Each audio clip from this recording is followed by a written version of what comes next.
Thank you, Mitch. Mitch is a good speaker. It's always a little tough following him because he likes to steal some of my thunder. So I apologize if some of this seems duplicative. It somewhat is, because testing is a line of business of Kyrio. But I'm going to speak to you guys kind of from the testing perspective. So these probably look really familiar because Mitch just talked about them. What are we here to do? We're here to help you bring products to market. We can do that by providing you guys actionable intelligence in the form of information from the testing that we've done to help you and help your customers build better networks to ultimately make cat videos better for everybody, including Curtis. Who do we work with? This is an example, another logo slide of devices that we've tested, customers of ours. And what you'll notice is, yeah, there's major cable operators in there. There's also design firms.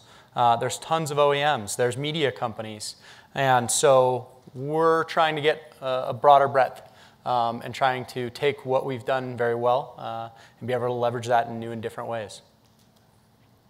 So Mitch kind of spoiled it, and we've been telegraphing this for a while. So today, as of today, it's official. What was formerly the Lab Services team in Kyrio, or under Cable Labs, if you're familiar with kind of our org structure, has moved over to Kyrio.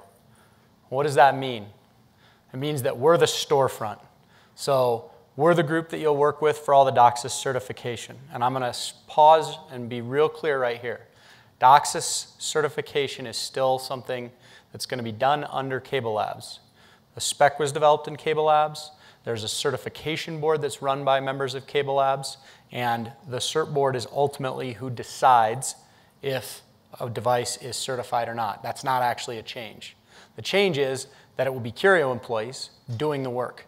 These are the same guys that you've worked with before, but now we have a slightly new purpose. This also brings the more flexible commercial vehicle that Mitch talked about. We can engage in a lot of different ways and engage in a lot of different models, but we're trying to do it with the same expertise and integrity that we used before.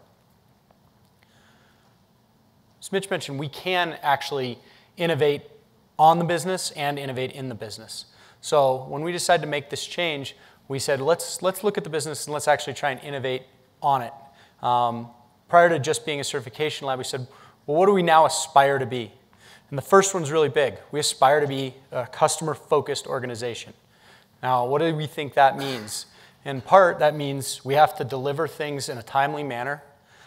We have to provide economic value to the people that we work with. And we have to be extra communicative to you guys so you know if there is issues and you know what we're doing. We want to be innovative. We're going to expand into new services, new markets, and come up with new engagement models that we didn't have before. We want to be an ecosystem partner, and that means that we help you bring those products to market, that we help you with that product development, and that we can actually help you accelerate an ecosystem where it's needed. Finally, we want to be that network enabler. That's kind of the overall goal, right?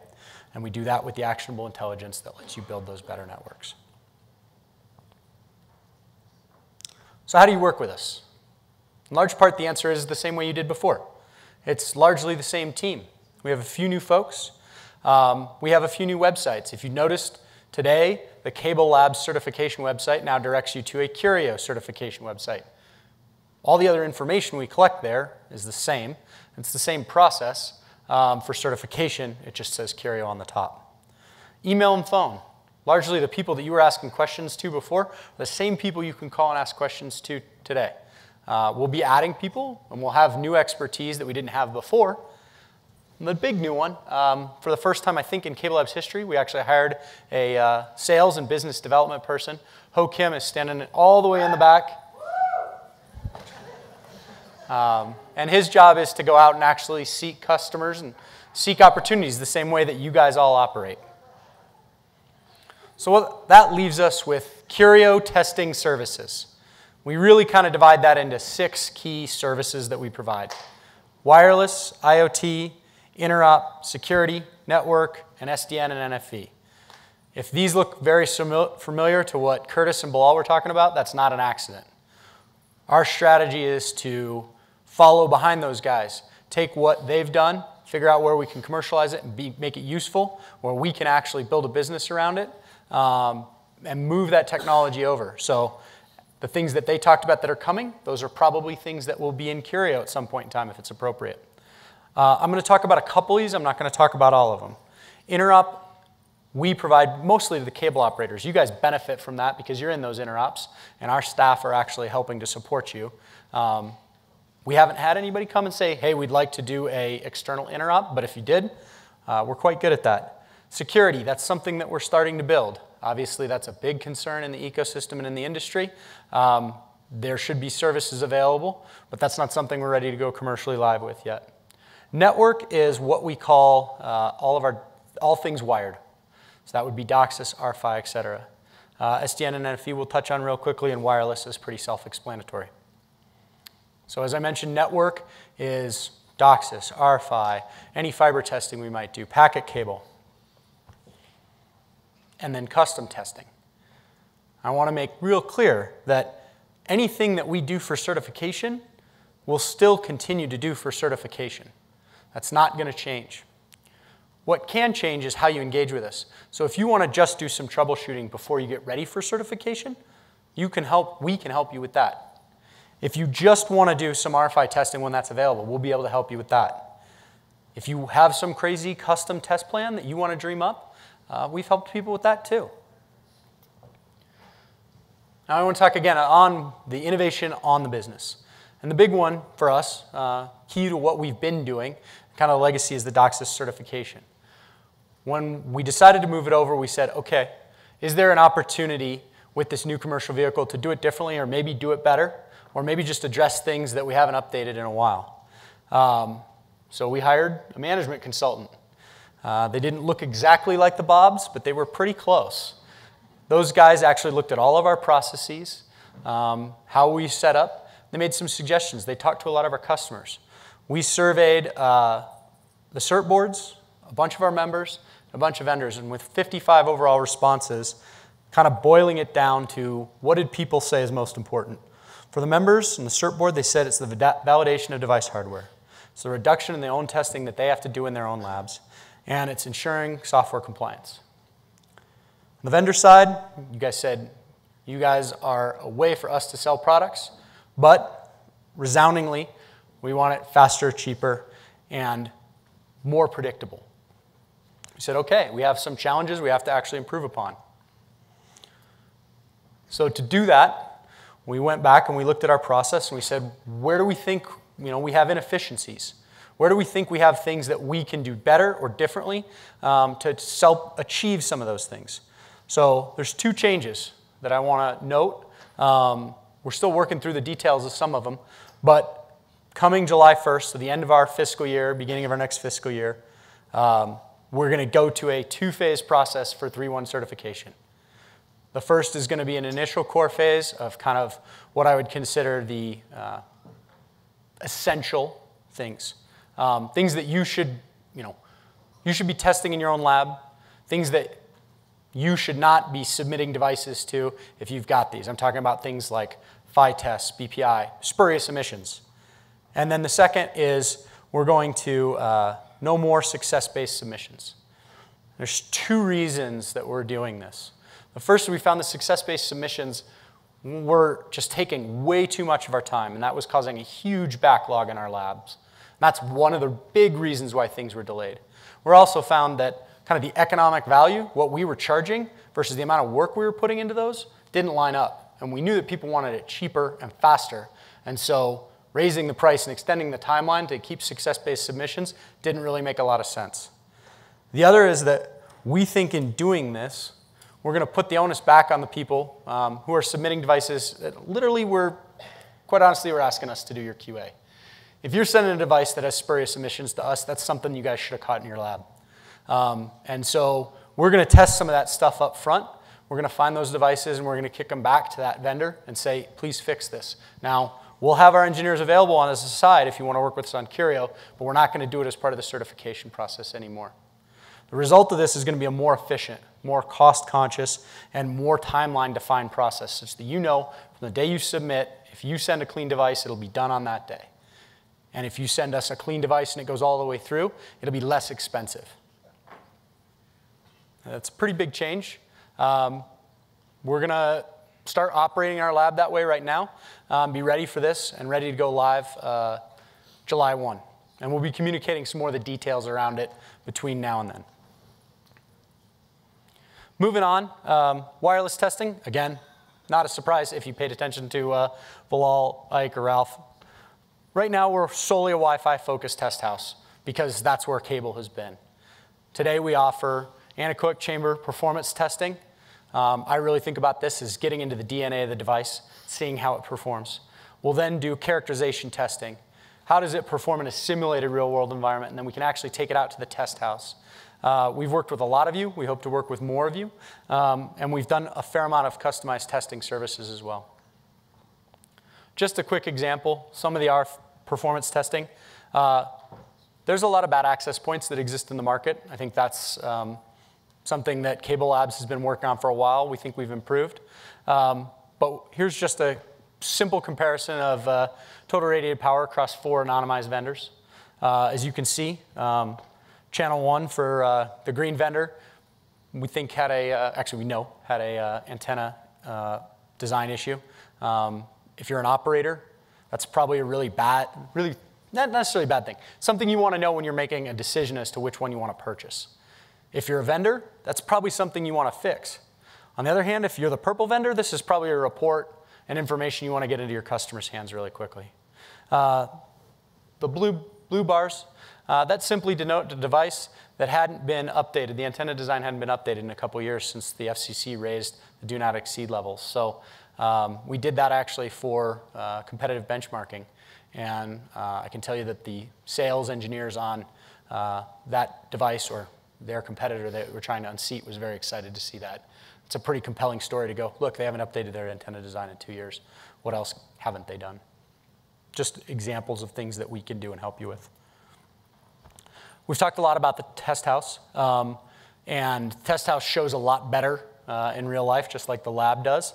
But good examples, again, between differences in performance out at our test house. We have a lot of development going on out there. If you came through the lab tours, you saw the parking cones that we're going to establish and be able to actually have 50 clients scattered all over the test house, be able to do repeatable real-world testing across a bunch of different scenarios and use cases.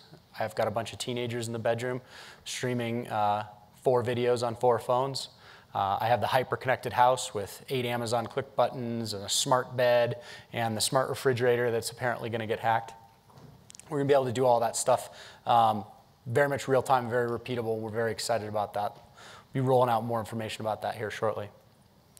Moving on, again, another one that follows, the SDN and NFV Interop Lab. So this is something we wouldn't have been able to do in the old Cable Lab structure. This is a vendor-funded lab that we think actually can help us push the ecosystem forward. So the vendors who come and participate provide their own gear. We provide the space, a little bit of the expertise, and we try and draw use cases from 3 different places. The MSOs specifically, Cable Labs, and then the vendors who can provide their own use cases. In a Cable Labs project, that would have been pretty well defined, right? It's under this project, these are the goals, this is what we're trying to work on. This is much more open. So if a vendor has a crazy wild hair, they think they have a great technology, this is a great place to come and demonstrate it. Why is that important? So this is what I call the simplified picture of the SDN and NFV ecosystem from a vendor perspective. And the promise of this ecosystem is that you're going to be able to use commoditized hardware to run software across your network. You're not going to get locked in by any single set of vendors. That's a great idea. But what happens when you've bought from switch vendor 2, you've got server vendors 4, 5, and 6, and you're trying to run 2 different flavors of OPNFV and 15 different VNFs, and you want to switch orchestrators? Is that going to work?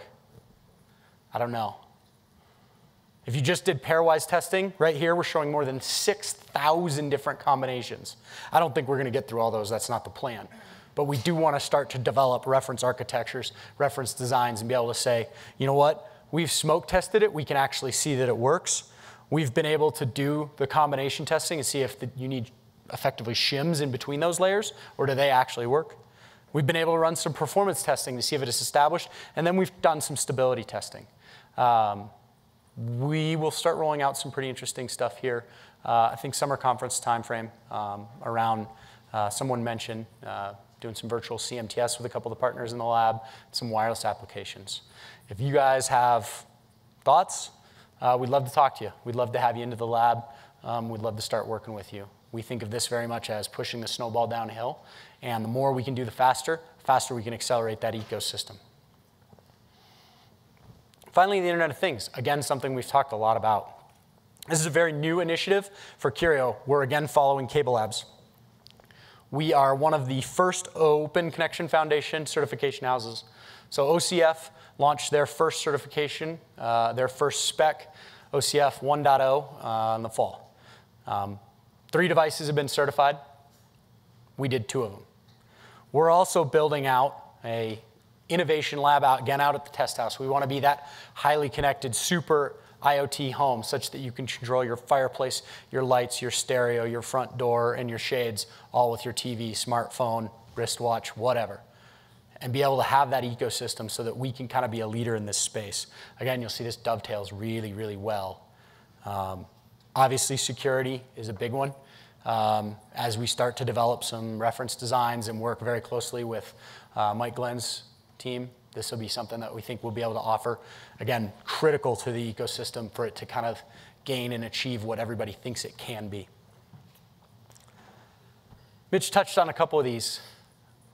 I didn't come up with any specific logos because, again, when you work with Kyrio, unlike potentially working with Cable Labs, that's your information, you're our customer.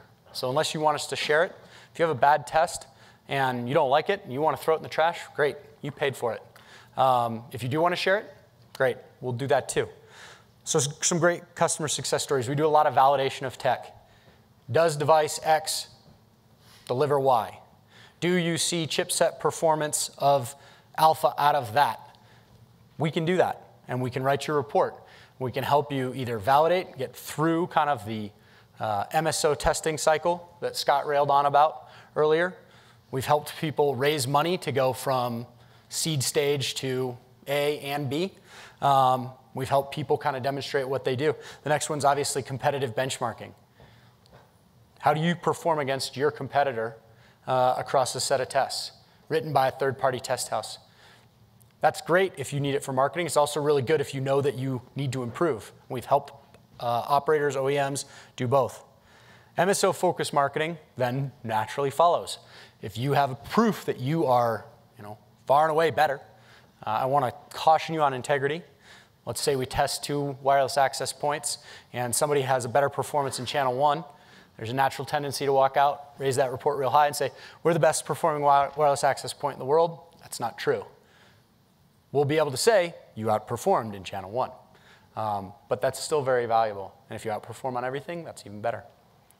RFP support. So we've actually helped both operators on RFPs so that they can compare across an even set of benchmarks when they're doing device selection. And we've helped vendors provide better RFP responses where that wasn't necessarily needed. They submitted a report, said, look, here's our price, here's our proposal, here's a test report that shows how good we are.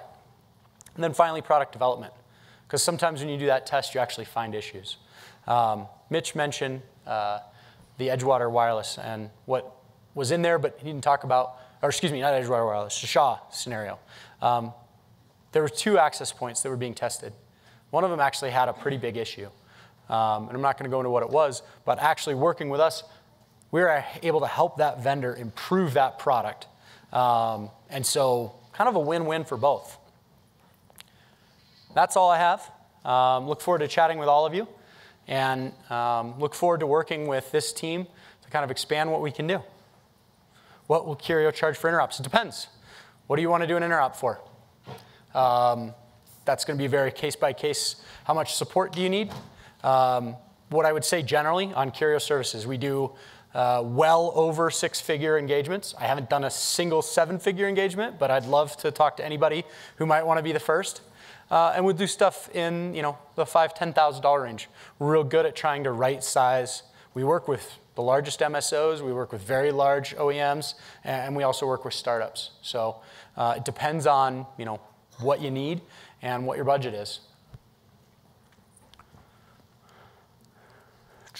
Will Kyrio be the storefront for all Cable Labs certification programs or just DOCSIS certification? Generally, yes. I can't think of anything off the top of my head where we won't be this storefront. It's conceivable, though, that there's a reason we keep something on the Cable Labs side. If you're thinking like packet cable, yes. Eurodocsis, yes. Certification costs, do we need to pay Cable Labs or Kyrio? So it'll be Kyrio.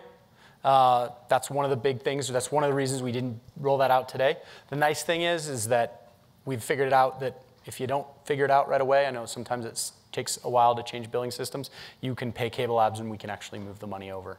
We don't want that to continue for a long time, but it's not an issue the first couple times. Will there be no free interoperable events for cable? No, that's not true.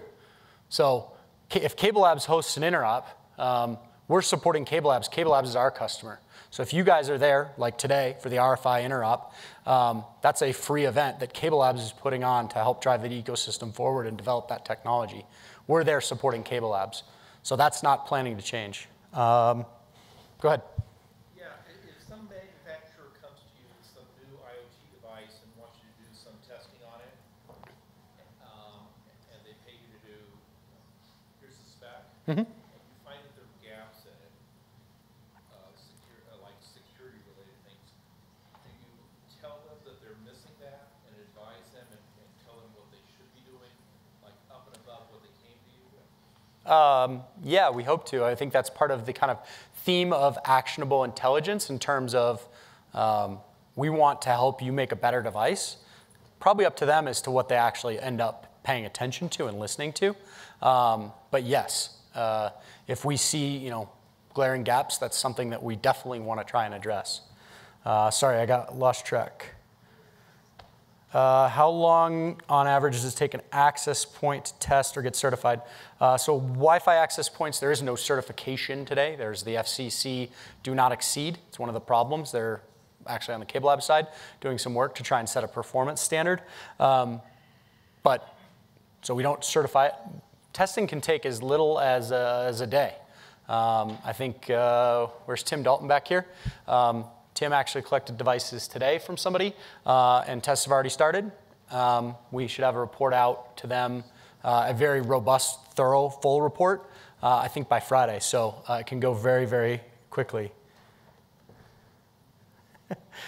Will Cable Labs SME still support interrupts? Yes, absolutely. It'll be a mix, and based on whatever is appropriate. Cable Labs is not changing kind of how they do things, especially on the interop side and on the projects. It's just Kyrio staff supporting it now. What was Ho doing back there, watching cat videos? Probably. I think he was watching cat videos. That's a good one. My favorite question of the day. I think that's everything I've got on here. Anybody have anything else? Okay, great. Look forward to chatting with you all. Look forward to working with you all in the coming days, weeks, months. And I'm going to hand it over to Ron E. to talk a little bit about security.